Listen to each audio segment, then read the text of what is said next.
Hello guys, तो कैसे हैं आप सब। ये कहानी सच्ची घटना पर आधारित है, तो इस कहानी को पूरी एंड तक देखना और लाइक शेयर और ऐसी हाई हॉरर और दर्वनी कहानियों के लिए चैनल को सब्सक्राइब कर देना। तो चलिए शुरू करते हैं।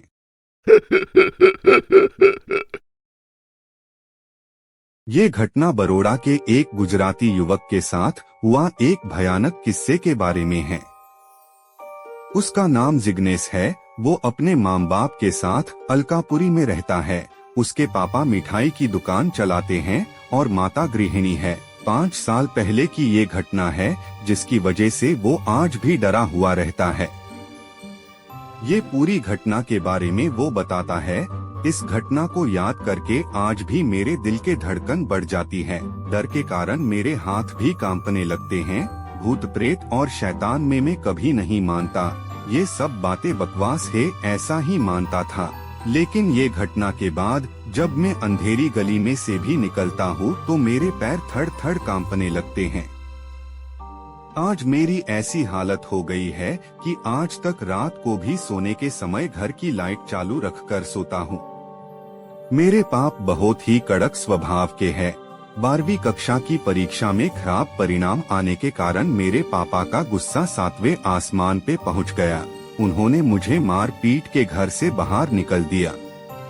मैं बरोड़ा से राजकोट भाग कर चला आया। वहीं पे मुझे एक दोस्त ने रहने के लिए मदद की, लेकिन मुझे कौन काम देगा, क्योंकि मैं 12वीं कक्षा में नापास हुआ था।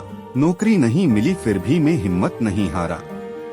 मैं अपनी पिताजी का व्यवसाय मिठाई और नाश्ता बेचना शुरू कर दिया। राजकोट के गोंडल रोड पर फुटपाथ पे पूरी शाक बेचना शुरू कर दिया। मिठाई बनाना और सारे प्रकार के नाश्ते बनाने का काम मुझे मेरे पापा ने बचपन में ही सिखा दिया था। मुझे सब कुछ बनाना आता था, लेकिन पता नहीं कि मेरा धंधा ठीक से चलता नहीं था। पूरे दिन में मांड 2-3 ग्राहक आते थे, इसीलिए मैंने बनाए हुए सारे नाश्ते फेंक देना पड़ता था। गोंडल रोड पे मैंने जहाँ पे लारी खड़ी की थी, वो बहुत ही भीड़ भाड़ वाली जगह ही। मेरे सामने सारी लारी पे भीड़ लगी हुई रहती थी और मेरा ही काम बंद रहता था। मैंने आखिर में हार मान ली और सब कुछ बेचकर घर वापस जाकर पिताजी के पैर पकड़कर माफी मांग लूंगा। उस दिन दोपहर के 12 बजे मेरे डर की घटना शुरू हो गई। मैं अपनी लारी के पास खड़ा था। आसपास में बहुत भीड़ भी नहीं थी। मैं पास में दीवार पे पेशाब करने के लिए गया और मुझे जोरदार झटका लगा। वहीं पे एक भयानक आवाज सुनाई दी और मेरे होश उड़ गए। मुझे ऐसा लगा कि कोई प्यासा पानी पी के संतोष हुआ, ऐसे खुश हुआ। थोड़ी देर में देखा कि मेरी लारी के आसपास भीड़ जमा होने लगी और मैं जमीन पे गिर गया। जब मैंने देखा कि मेरी लारी के पास एक ग्राहक खड़ा था, मैं खड़ा होके उस ग्राहक ले साथ बात करने लगा। वो आदमी अजीबोगरीब लगता था। उसने मुझे कहा कि तुम्हारे पास जो भी खाने का नाश्ता है वो सब मुझे पैक करके दे दे। सामान पैक करने से पहले उसने मुझे पैसे भी दे दिए। मेरी खुशी का कोई ठिकाना ही नहीं रहा। उस आदमी ने मेरी सारी मिठाई, नाश्ता सब कुछ खरीद लिया और मुझे ज्यादा पैसा भी दिया। इसलिए मेरी हिम्मत भी बढ़ गई और मैंने वडोदरा वापस जाना टाल दिया। वो आदमी हर रोज आता और मेरी सारी मिठाई और नाश्ता खरीद लेता। एक बार मैं बाहर घूमने गया और उस दिन लारी निकली नहीं थी। दूसरे दिन लारी लेके मैं काम पे पहुंचा तो वो आदमी मेरी सामने आके खड़ा हो गया और गुस्से से लाल होके मेरे सामने घूरने लगा। उसने मुझे सिर्फ उतना ही कहा कि मैंने तुम्हें तुम्हारी तकलीफ में मदद की और तूने मुझे कल भूखा रखकर इसका बदला लिया। अब मैं तुम्हें इसकी सजा दूंगा।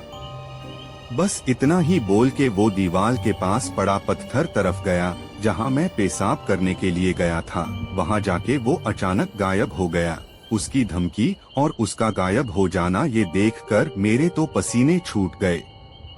उसी क्षण मैं लारी वहीं पे रखकर राजकोट की टिकट लिए बिना वडोदरा चला आया। पिताजी से माफी भी मांग ली। अब तो राजकोट शहर की बात तो दूर, उसका नक्शा भी देखना नहीं चाहता। अब तो हर समय एक ही डर सताता है कि वो रहस्यमय प्रेत इंसान मेरे साथ कैसा बदला लेगा। ऐसी ही हॉन्टेड और भूतिया कहानियाँ के लिए हमारे YouTube चैनल मनोरंजन भाई ऑफिशियल को सब्सक्राइब कर लीजिए। और गाइस नियर वाईटी स्टूडियो में मैंने देखा है कि आप लोग वीडियो पूरा देख तो लेते हो लेकिन सब्सक्राइब नहीं करते, तो प्लीज गाइस सब्सक्राइब कर देना।